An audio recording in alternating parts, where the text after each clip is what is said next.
Good morning, good afternoon, and good evening to everyone from around the world. This is the SPE Digital Energy Technology section coffee chat. Today, our guest, who is Laurent Butre, who is the head of the digital hub of Schlumberger. And either you already know Laurent or you're curious to hear what he has to say. But I got to tell you, he really is going to have. He knows about the myths and the realities of AI in oil and gas, and I think he has both the badges, the stars, and the scars from that experience. Laurent's long experience, lots of very mature concepts in terms of humans in the loop and what is really works, but what are the pitfalls? And the key thing of this, if you've joined, is that you probably want to understand how do you spare your resource and make sure that you're on point when you engage in a project, and make sure that any projects you do engage in, that they come to fruition. How to use your resources with efficiency and effectiveness. And with that, I'm going to hand over to Laurent to start his presentation. Thank you very much. My name is Laurent Butre. I'm the AI Lab Director for Schlumberger in Paris. And today I would like to bring some myths and realities of AI in the oil and gas. The agenda will be around first giving a definition of what is AI and machine learning. So we start from the same ground. Then I will give an example of a use case that we have through the Schlumberger Innovation Factory. But in order to understand that, we'll then move towards the AI fundamentals, what we can do, what we cannot do. We'll then go to the data fundamentals, what the data scientists are actually doing. And I will give another concrete example of GANs, generative adversarial networks, before finishing with some bloopers and quotes. So the definition of AI. AI is, and if we drill down a little bit into machine learning, is the study of the computations that makes it possible to perceive your environment like a human, learn from what you have perceived, make some reasoning out of it, bring a decision, and if you really want to do AI and ML, you have to act on it. It's not sufficient to just look at the decision and say, yep, okay, that's the decision. You need to actually have an impact. You have to actually do something with it. So if we look at the wheel of AI, as I said, it's perceiving your environment. So you will have in the machine perception on the top left corner, machine touch, machine computer audition, computer vision. Then you will learn from the history through the machine learning, the supervised learning, the reinforcement learning, the unsupervised learning. Another input is what we are doing right now, the natural language processing. It can be speech or it can be text. What do we do with that? How do we pull information from that? Try to reason, try to decide some stuff. The knowledge representation, so whatever is the ontology or the logic and probability theories. Then you have things that have been done for quite some time, the automated planning. It's quite complex because you cannot explore all the solutions, so you have to make decisions for this exploration. So that applies for planning or scheduling. And then you have the intelligent robots, where you may want to have different pieces of automated scripts or machines to talk together or to basically get a scenario structured together, or the software assistant. So on the presentation, I'm going to drill down a little bit into the machine learning more specifically. Again, you need to perceive the environment. You need to learn from that with historical data. You need to reason, find some rules, make some decisions, kind of threshold if you want, but act on that. Okay, so where AI works in the industry. I like the rules of the 3 A's. It assists, accelerate, or augment the human. I don't really like the fact people say it's replacing human. No, it's helping us in the tasks to assist, accelerate, and augment. If you plot your problem into a graph where you are looking at the thing that you know, the thing that you don't know, the things that are complex, the things that are fairly simple, you will see managers coming with, oh, I don't know how to do that. It's quite complex. AI will save me, and it's going to happen pretty fast. That's usually the dream AI that doesn't happen. Where AI works great is it's for a problem that you know how to solve it. It's fairly simple. It's repetitive. So in that case, you will try to find an algorithm that will be able to bring that decision for you on the reasoning on something that you know how to resolve and simple. In that case, you can run the script 1 time, 10 times, 50 times, 100 times, and validate yourself that it gives pretty much the same answer that you would have done, but way faster. At that point, you build your confidence that it is actually accelerating you and augmenting you and assisting you, and you will delegate that task to the algorithm. It's going to free you time, and if it's repetitive, it may free a lot of time. And you can spend that time to start understand what you didn't know and bring it back to the bottom left corner, or to simplify some complex problems, cut it in smaller pieces, and resolve these different pieces. That's where you need to leave and bring the AI, is that in that known and fairly simple quadrant. Because AI is it's as smart as a 2-year kid. Okay, so controlling the environment. I like to take this example. So Luc Julia is the creator of Siri. He said at one point, the autonomous car level 5 will never exist. And level 5 means that all the occupants of the car are actually passengers, no more drivers, fully autonomous. If you take a trip from middle of Paris to the south of Paris, let's say, there is a famous roundabout called Carrefour de l'Étoile in Paris, where you have more than 10 lines around that circle. And to actually drive through it, you have to put your guts into it and go for it because all the cars are coming at the same time. If you bring a self-driving car over there, it will never be able to get through that roundabout now at the moment. Later, maybe, if you have multiple agents, if all the cars can talk to each other, yes, maybe we'll be able to solve that problem. But right now, if you put that machine or that algorithm in front of the human behaviors of all the other drivers, good luck. I mean, I would say it's kind of crossing through a Cairo corner.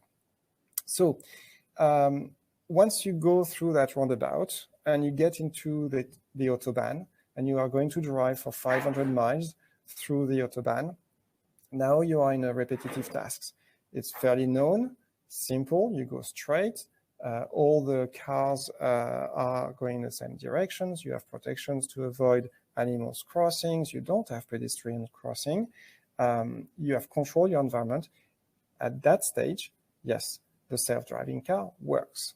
And it works pretty well. And it may actually work better than the human. It's not going to get fatigued. Okay, there may be some exceptions, the edge cases. If you see the roof of a truck, most likely the human will brake. The Tesla did not a few years ago because it didn't know that edge case. And once you get out of the Autobahn and you get into the countryside, you may not have known the environment, filmed the environment, and so forth. And then the self-driving car will ask the driver to take control. So where it works today is that repetitive, simple, well-known control environment tasks. Then I would like to bring another aspect, which is in which courtyard we are playing. If you take AlphaGo, if you take AlphaZero, the first version used 2,000 CPUs, 300 GPUs. The latest is using 5,000 TPUs. So to resolve playing a game, they are using a factory of computers. If you take Tesla, they are working on their self-driving car. They have about 1,000 plus data scientists on LinkedIn. If you search for data scientists within Tesla in the current job, and they have collected more than 100 million miles of video to train their self-driving car. To recompile a module with new information, it's 70,000 GPUs hours to train that model. So if in your companies you say, oh, I want to do a self-driving truck or whatever, and I will put 2 data scientists with 1 machine, and they are going to do that in 3 months, it's not going to happen. Just need to see where we are playing. So it's not an easy task. If I give an example of projects that we do, so it's a ML-assisted log QC and prediction. It basically, when you have a large data set of logs for different wells on a field, and you want to know what you can use, and each of the logs may not have all the sections, may not have all the information, what you can do with that automation and that assisting is to parse these logs and splice them and reconstruct them, and basically bring at the end one clean, complete log of your well. So then now you can start and bring the human added value once these repetitive tasks of cleanup or searching or consolidating. So that's one of the example of work. There is another one, which is the agile reservoir modeling, where you can accelerate these, let's say, tedious, simple, early stage steps to then bring the focus on where we are best as domain experts to refine these decisions and to look at what really matters and what really has information. In order to do that, you need to ask the right questions. You need to know what AI can do and what it cannot. So the fundamentals, I'm going to give some elements. The first 4 steps that needs to be clearly defined are the workflow. You need to know what you want to do. You need to have the digitalization, so you can automatically read the inputs and you can automatically feed the output. Once you have the digitalization, you need to have the automation that goes with it, so you don't have to wait for someone to push a button.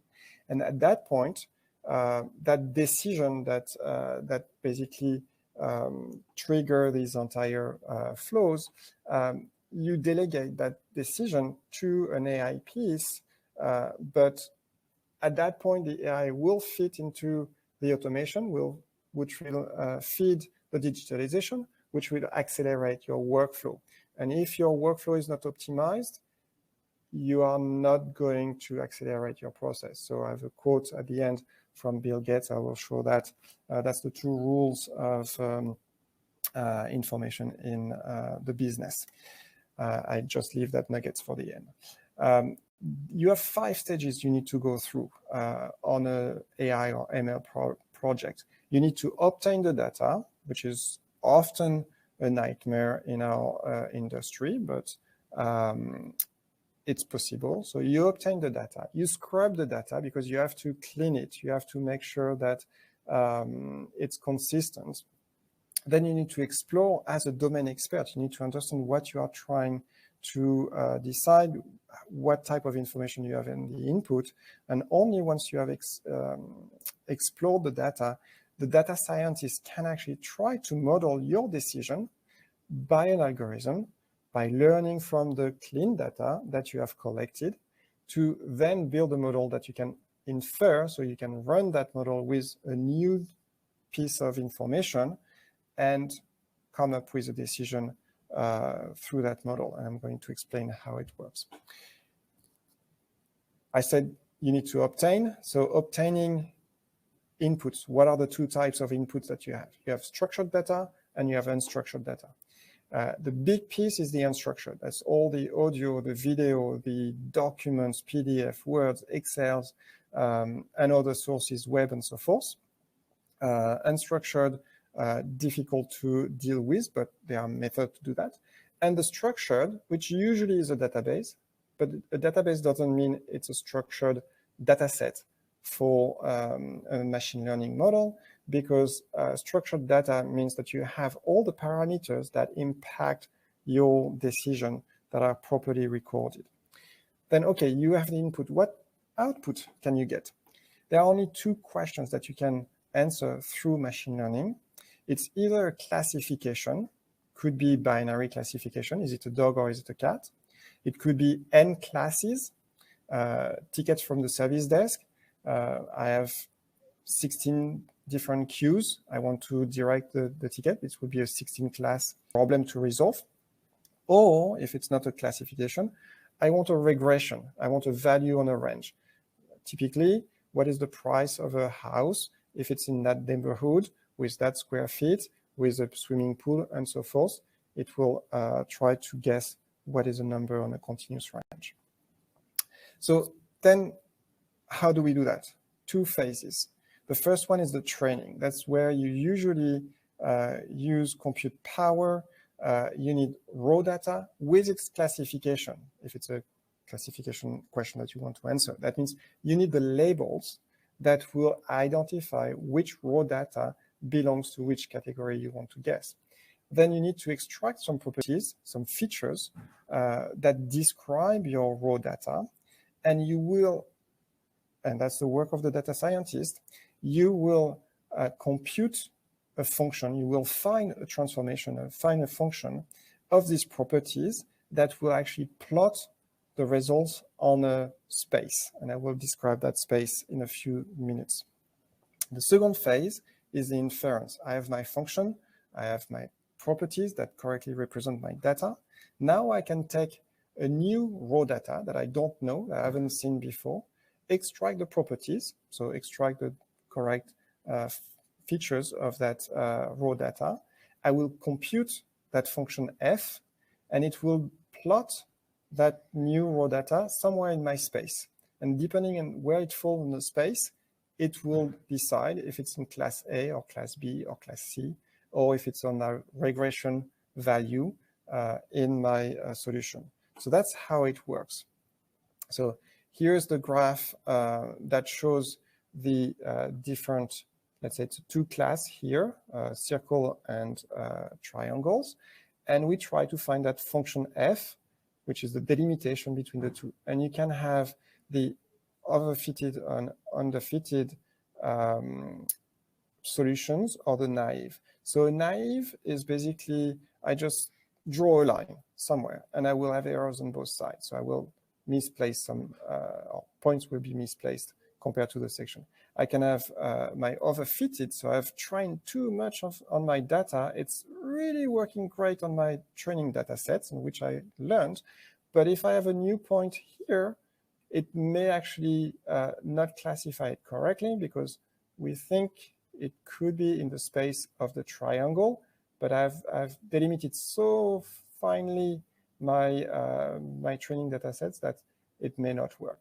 So the role of the data scientist is to find the best line that will separate the best the dots, and the features are to try to regroup these dots and separate them as much as possible so the delimitation is as clear as possible. So when the delimitation is not clear, we have errors. So we have two types of errors. We have the false positive and the false negatives. And that's where the domain expert will actually have a very important role. I mean, they have a very important role up to here, but here it's going to say, do I want a conservative or an aggressive solution? Do I want to be wrong more often, or do I want to be safe more often and miss some information? Because it will have impact on the business. And that delimitation is where there are a lot of talks between the domain expert and the data scientist.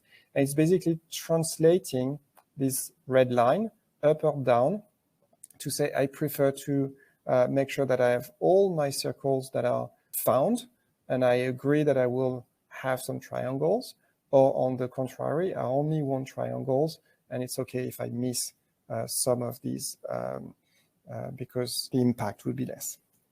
And then there are two types of learning. So I was talking about the raw data and the class, so the labels. Sometimes we don't have the labels.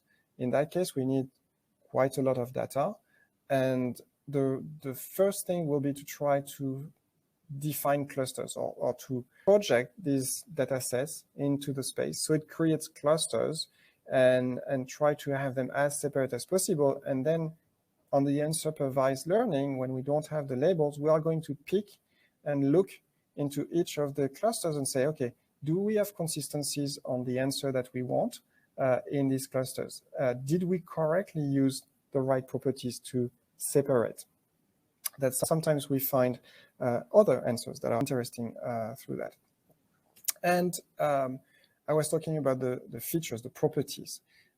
In the machine learning, so you have two types of ways to extract them. You can do it by hand, which is machine learning. The human is going to find these properties that best match, and that's domain experts value there to say we need to measure the pressure, we need to measure the porosity, we need to measure that in order to infer that decision. And we hope we have all the significant properties at that point. If we don't have that and want to try to let the computer know and find these most important properties, we will do deep learning. But in order to do that, we need a huge amount of data and we need a huge amount of compute in order to basically process pretty much everything and try to get these segregation and get these properties identified. So that gives you the overall picture of what we can do and what we cannot do with AI. Now, what does a data scientist do once they get that data? So first questions is the sensitivity of the data, who, where, what, for, PII, before I do anything. Am I allowed to actually work on it? Once I have it, I need to pre-process it. So pre-processing, as I said, it's hard to get the data. So we need to bring all the data sources in one place. We usually put that in one database, sometimes even in one table. So join is our best friend. And we will look at formats. Not all the sources will have the same dates format. Locations, formats and units. Fits and meters is one of the big one, depending on where or which data you work on. You need to actually normalize these units. The resolution, your sampling rate, the channels names, and so that. All that cleanup, which is really boring if you have not captured your information correctly. And that's why when you build a new project to make some measurements, talk to a data scientist to make sure that you are measuring it correctly to then infer it. Take a computer vision. The environment is really important. So the angle of the pictures you are going to take, the lighting you are going to take, the resolution of the camera is extremely important. So talk to the data scientist at the early stage of your project. The second step, once you have brought everything into one place, is to look at the data, and you will have missing values.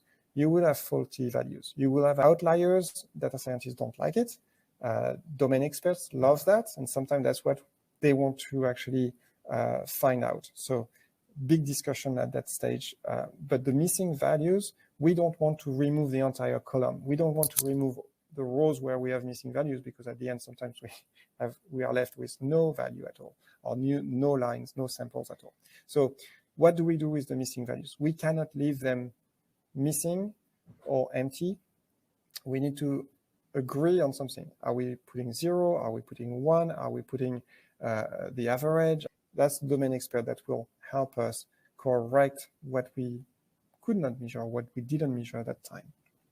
Okay, so now that we have something that without any missing values, we will do some transformation. So we'll standardize, normalize, reduce dimensions, and do other transformation to go from a distribution that is not representative or difficult to spread to something more like a Gaussian that will allow us to do statistics and to say, okay, that's the characteristics, and that will allow to represent the data.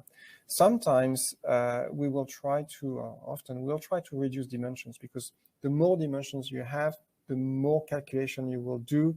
That's the size of your matrix. So multiply matrix takes time and cost. So the less dimensions you have, the better you are. So in that example here, where you see that along that diagonal in that 2D space, if I use the diagonal and project it on the diagonal and rotate, the y-axis is actually not really deterministic on my data set. So I may simply project everything to my x-axis, and now I'm in one dimension, and it does spread my data to then have my distributions.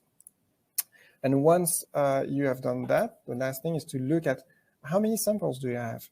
How is it spread across the different categories? And that's where you may have some biases.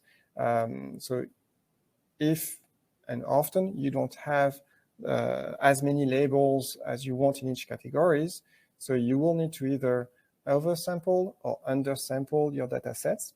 Let's say you want to do a passport or fake passport detection. You take the millions of passports that go through your borders. You will have very little fake examples.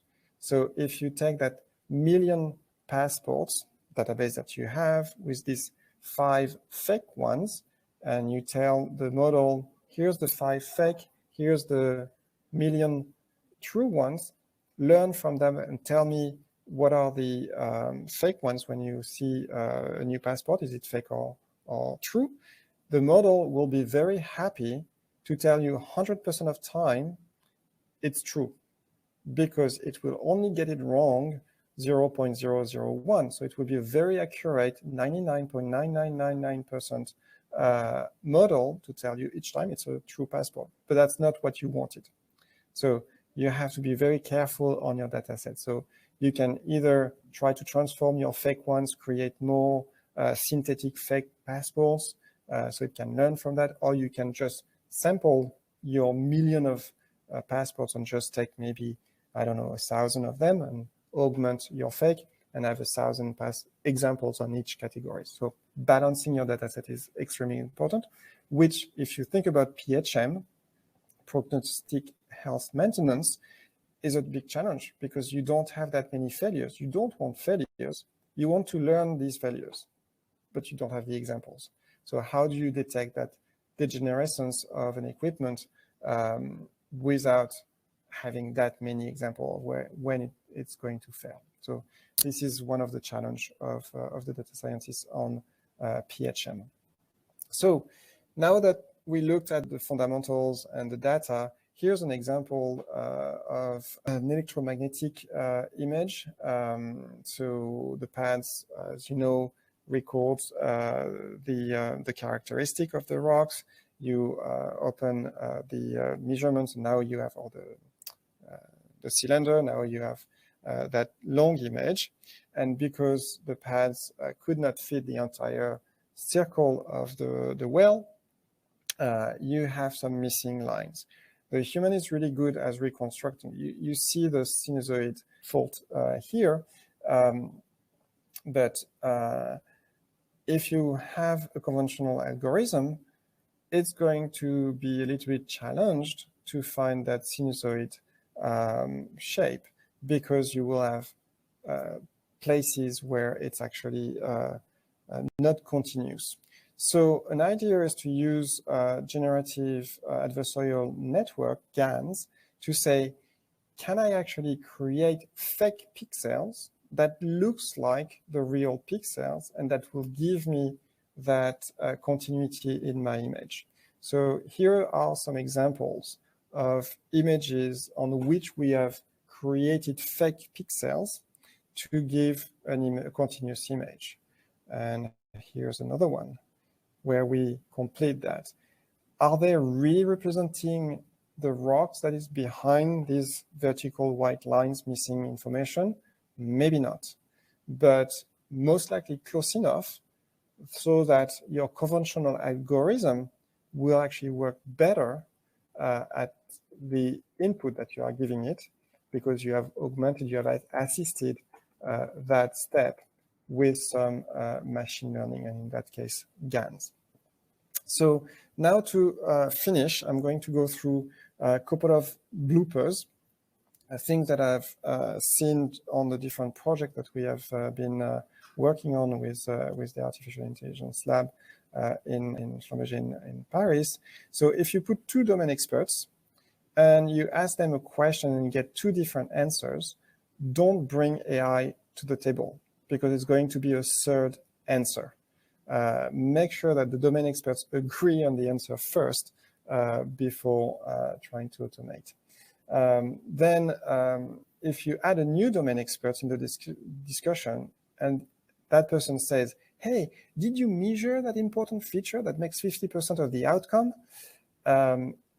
If that's the case, you are in bad shape, because you are trying to guess something from inputs that don't represent the outcome. So you better go back to your data and try to acquire new data and the right parameters, features that represent the data. So another one is, I don't know how to solve it. It's complex. So we are on the top right corner of the diagram that I was showing. I'm sure AI is going to save me. Can you do that? And the next question is, I need it for next week. That's not going to happen. Again, I don't have a lot of time. Can you save me and solve that in 1 week? I need to deliver fast. You need to cancel your vacation. Yep, no, that's not going to happen either. It's quite a lot of work to actually come up with something that will be accepted by domain experts. I have a lot of data. Can you do statistics and ML with 18 data points? It took me 2 months to collect these 18 data points. Yep, nope, that does not work. In that specific case, when the business came with 18 data points, we did a feasibility. We actually needed about 600 to 800 of them in order to come up with a model that could represent. Can you solve it with computer vision, deep learning? And my process is still pen and paper. So yeah, maybe we can solve it, but you will not be able to use it because you cannot plug it into your workflow because you haven't digitized it yet. My workflow is not optimized. Can you do AI model to accelerate my inefficiency? Yep, we can do that. Works great. We want to do deep learning and reinforcement learning, and you ask why? Well, because it's trendy. Yeah, it's not because it's trendy that you should use it. Sometimes conventional methods are better than deep learning or reinforcement learning or AI. The wise thing is to look at where each one has their benefits. An example of benefits of AI is when it's going to help define the environment in which, let's say, a sensor is operating, and that will determine which conventional approach you need to take. The conventional approach didn't have that precondition or that knowledge of the environment upfront. The AI will bring that decision, and then you apply the conventional. Conventional will always give you a better answer, more accurate answer than AI, most likely. AI is just statistics. Then the talk between data scientists and engineers is great. Engineer says, hey, can you do 80% accuracy? Yeah, okay. So we work a week on that, get 80%. You bring the model and say, okay, can you do 89%? Say, yeah, if we work a little bit, we can. So we work another 2 weeks, and we bring 85 or 89, and they say, oh, can you do 92 and 95 and 98? So I guess that person is a Lean Six Sigma expert, will want 99.999, and at the end says, oh, okay, thank you. I know that we can do it now. Doesn't mean that they are going to use it. I have plenty of synthetic data, and the model works great with that. why does it suck with real data? The reason why is that the model may not have learned on the right things. An example, for luggage detections or abandoned luggage detections, the startup that I saw trying to solve these problems had bought for $15,000 of luggages, did a bunch of learning on it. It was working great, occlusions and so forth. They had a perfect model, rolled out in real life, and I had 5% accuracy. The reason why is that the cameras used in trains and airports were not the same resolutions. So the model did not manage to interpret the new type of data or the new format of data. My annotations are inconsistent. That's not true. Why is the model not working? Yeah, if you give two images of cats and you tell the model by the label, that's a cat and that's a dog, the model is going to be confused because it's not going to understand what you are trying to teach it. Your results are great, thanks, goodbye. We'll let it rest a little bit on the shelf for 12 to 14 months or 24 months. That's the confidence of using the stuff. A lot of time you deliver and the business say, okay, cool, but I still prefer to do by hand. So there are tricks to actually get the models used by the business. It's possible, but it's a challenge. I have plenty of data. I spend 5 minutes putting labels approximatively and inconsistently. You should get a very precise model. Yep, no, doesn't work. Cats and dogs, if it's the same. If it's a cat and you didn't label it correctly, I will not understand that. And yeah, nice. You did a natural language processing model on, so NLP on English. Can you do that in Spanish in a few days? Yeah, you can transpose a little bit, but not that much. It asks for rewrite. So that I'm going to share. There is a nice resource for data scientists or people that want to know what is needed in each steps of data science to learn. It's I am AI roadmap, and it will give you all the steps that data scientists go through and what are the techniques or references that you can read about to understand these steps. There is a channel called Veritasium that does physics mainly, but he had made, so Derek had made a very nice video about deep learning. And there is the use cases and success stories that you can check on Schlumberger software.datasabi.com/success stories. And the last point that I wanted to make is the first rule of any technology used in a business is that automation applied to an efficient operation will magnify the inefficiency. But be careful, the second rule is that automation applied to an inefficient operation will magnify the inefficiency. That's Bill Gates that said that.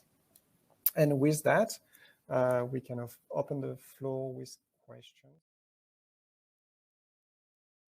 Are you feeding and processing real-time data for making decisions? That's the inference. Yes, you can. Yes, you can have real-time data.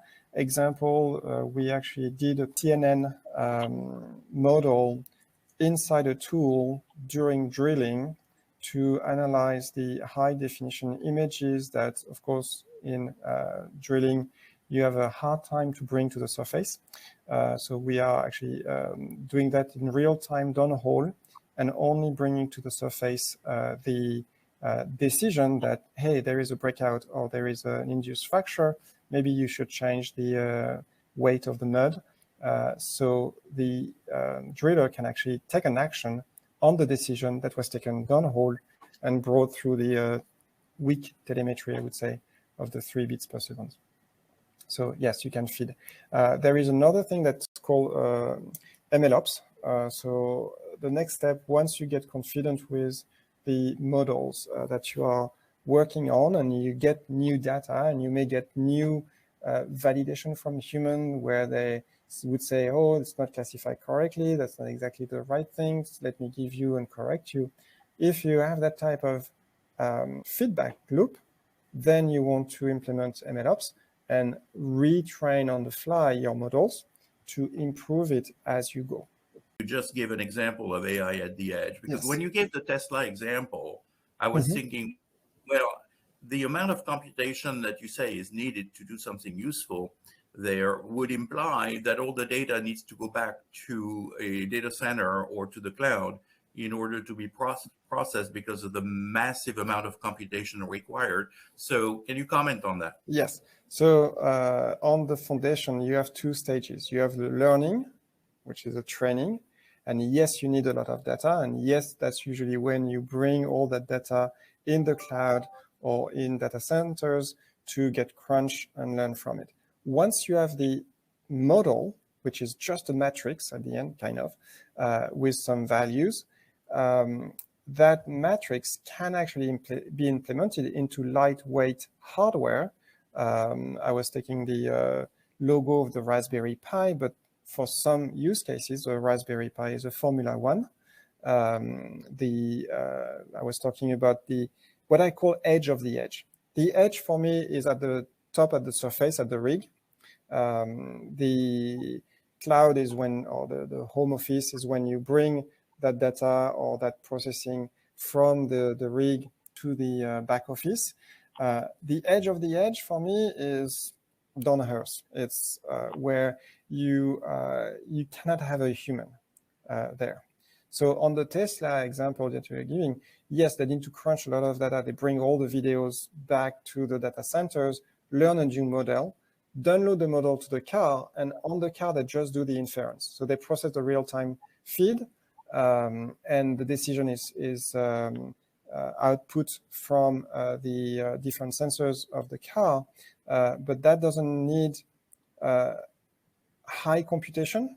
It needs computation because it's real time. So you may have GPUs, you may have fast processing units, but it doesn't mean that it's mandatory.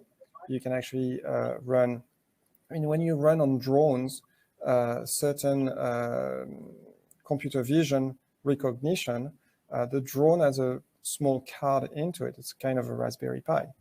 So you can do that inference on light, and it's on the edge. There's a question from Syed about examples in classification and regression machine learning techniques, and trying to get from you some more examples of that. I will give an example of classification. I said that machine learning may not replace a conventional algorithm, but it may help to determine which environment you are in and how to apply the conventional. So take a sensor that is measuring a flow of oil, gas, and water, but that sensor may actually, to get a valid measurement, you will have a different formula, depending if you are in oil, water, or gas. What ML can do is you take that raw measurement, that really the source of the sensor, and you will statistically say, I'm more in oil, or I'm more in water, or I'm more in a mix of oil and gas, for example. And these are classes. So you will determine your different classes of your environment from what the sensor tells you. Yeah, I'm seeing that, but I don't have any precision on it. I just tell you that there is oil running right now next to the sensor. So by that decision, you say, oh, okay, I will use the conventional calculation from my raw data to get a precise measure of the oil, because that's what I see at the moment. So you use a classification first from the ML, and then you apply your conventional. A regression problem could be, for example, you have a sensor that will saturate at one point, but the way it saturates may indicate what could be the potential value that is actually in the environment. You take an accelerometer, for example, it may saturate at, let's say, 200 Gs, but the way it will saturate when it's actually submitted to 500 Gs may not be the same as if it was seeing a 300 Gs. So from that saturation and how it's going to saturate, you may infer, maybe not precisely, but you may infer a value between 200 and 600. So that's a type of regression that you could try to guess of a certain sensor. Of course, you need to have labeled data at the beginning, and labeling data, you take a great sensor that can measure up to 600 Gs, and you take another sensor that may saturate at 200, and you have the real value, and you have the saturated value, and then you try to do your regression between the two. There's a couple of questions from Reddy Gary, whom you probably know. Missing values, faulty values. Is there a feedback loop in a sense once you identified that there were some missing values to the people who do the engineering of the tools to say, hey, we didn't have good data quality here. Can you improve that? Okay, so definitively. That's what, and it's, I would maybe rephrase the questions. So missing value in a data set is different from missing value during operation. Missing value in the data set is because it was not collected correctly at that specific time on that or that specific operation. It was not measured, it was not available. That's where the domain experts need to take a decision with the data scientist what they want to do. The second part of that is during operation, where AI and ML can actually help is on QCs, because you may not need to have an expert precise answer or decision on what you are measuring live on the field. You may just say, oh, it's good, or it's not good, or it's really bad. And that's a 3-class machine learning, if you want, from the data that you are collecting. And if you are in a, oh, it's bad quality, you are on the job, you just did that QC or generic QC if you want on the rig, maybe you can rerun that few feet or rerun that operation because you are there, you don't need to mob and demob and come back. So the questions you have to ask yourself, what are the problems that AI and ML can resolve is extremely important. And don't try to get things too precise. Again, it's accelerate, assist, and augment what human can do. So it's not to replace the domain experts at the rig and say, hey, I interpreted your log on the fly on the rig. No, I can tell you that part is not good. You need to redo it. I suppose that's a series of mine if I kind of put them together when I was listening, and it's simply because you have such a vast experience in it, Laurent. It's the kind of limitations. I think that's a really interesting piece, linearization. And I like the way, that conversation of it's the expert and the data scientist or the analyst. We have a saying, or our chief scientist has a saying that in those outliers, there's a universe of information, right? What are the limitations of AI? Where would you see is a kind of no-go zone where, you need something beyond AI? Maybe my question to you there is as well. And what is beyond AI? I love to discuss with students that goes out of applied mathematics schools, and you give them a log and they say, oh, there is a lot of noise. I'm going to clean up the logs. And we say, well, no, the information is in the noise. Don't remove the noise. So that's what I was saying at one point. Don't try to replace a conventional algorithm with AI. You will augment that conventional algorithm. And often we see this competition, my conventional algorithm is better than AI, or can you do better than what I do? I won't say it's a waste of time. It's fun, but it may not bring value. The other things that I tend to say, I was talking about the adoption of the models and the adoption of the solutions. If you start to talk about accuracy, you are dead. If a data scientist, and they want to talk about F1 score, and they want to talk about accuracy, and they want to talk about type 1 and type 2 errors and so forth. If they do that, the engineer, the domain expert on the other side, will always push the bar a little bit further without applying, without using the model and what is coming out. So a trick is to get with the domain experts and say, what is your situation today? If I can push your situation today to be 5% better, will you apply it or not? It's not perfect, but if I can push it a little bit further, are you going to leverage it? If they say yes, work with them. If they say no, don't work with them. There's a question that came in from VJ, which is, are you doing any predictive maintenance using AI? Answer, yes. Are you able to say predictive maintenance of what? Of valves that we never managed to break. Okay. Just for the joke, we worked on predictive maintenance on certain valve equipment, and we reproduced, I think, it's 10 years of use, and didn't even had a blip on the valves. So it was very difficult to actually be able to characterize what happened. But you can work on predictive maintenance.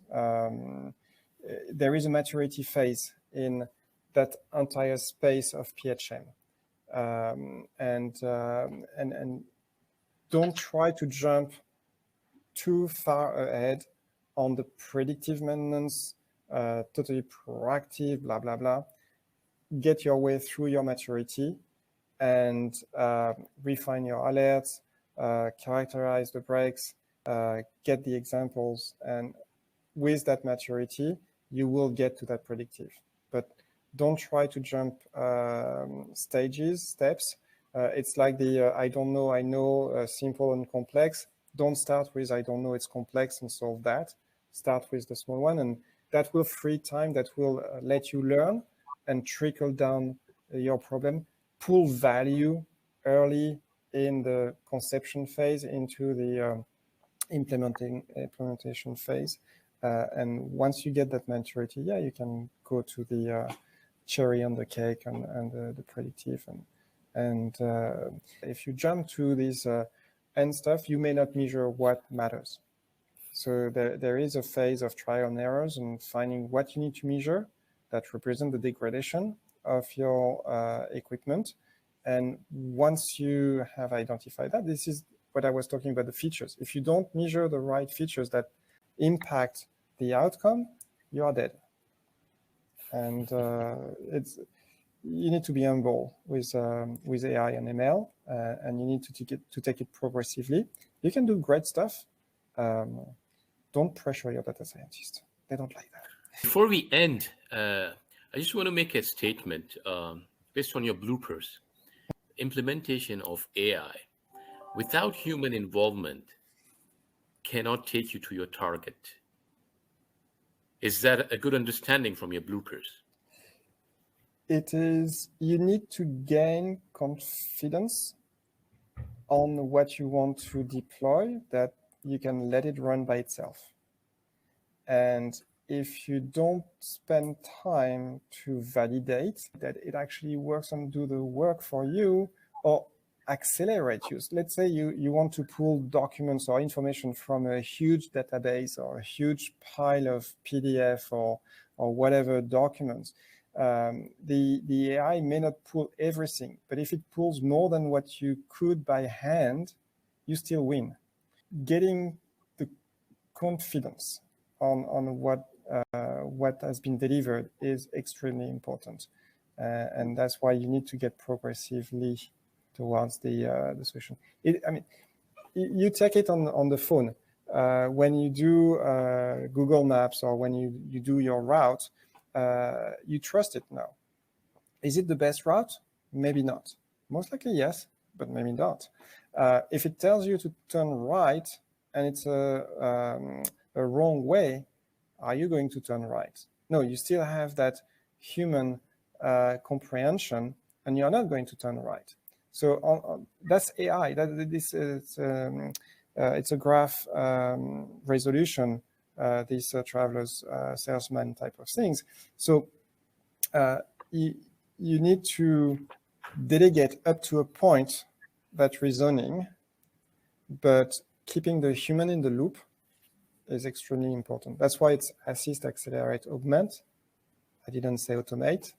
I didn't say replace. It's really to help us and help the domain experts and help the business. I think to all those people who thought AI would replace humans and take away their jobs, please don't be scared. Exactly. As I said before, I think you certainly demonstrated that you've got a path of the stars and the scars and the learning, and certainly a deep wisdom. And thank you for sharing that with us, Laurent. I love the being adepts of trusted reasoning systems where humans trust things is really, really key. Again, I think we have a neuropsychiatrist who's also our engineer, mathematician, and he says, you don't create systems to replicate human thinking, human-centric. The beauty of this is that you can augment. It's to be a partnership between the machine. Humans have, if you're going to design a human brain, you wouldn't actually design it like it is. So, that's actually an interesting concept. So we need to rephrase artificial intelligence into augmented intelligence. Augmented intelligence. That's exactly what we called it. Yeah, augmented. Yeah, indeed. So thank you for that, because I think you really have kind of set where the boundaries are, and been very clear in your descriptors. Very simplistic and clear. So thank you very, very much. I thank my colleagues here for being online and assisting with keeping the dynamic, and the people who attended.